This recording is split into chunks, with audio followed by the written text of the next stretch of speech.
छे हमरा से कनी अभी दूर रहे एना ने अब मजबूर करे कटहर के लाशा जेना हमरा से चिपकल रही है कटहर के लाशा जेना हमरा से चिपकल रही है नहर पर मिले आई है माजा चिका के जई है नहर पर मिले आई है माजा चिका के जई है संदीप बाबू माजा चिका के जई है चिका के जई है तोरे के अपन बने बहू के रानी नजर में गरल छै तोहर जवानी प्यार में हमरा के बड़ी साजा देबे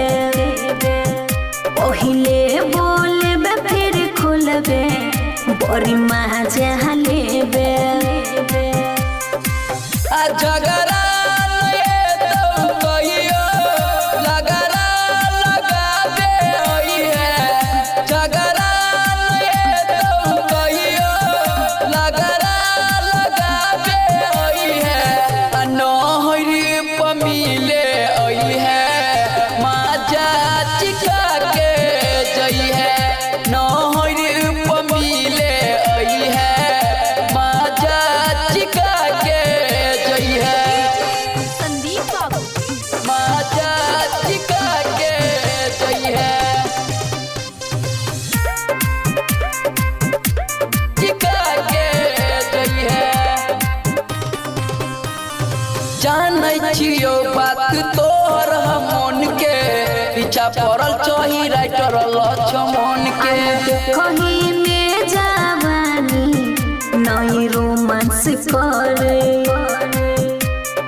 रामू भगत अमित नई चांस मारे आ तोरा से दूर रहबो नदिया किनारे होई है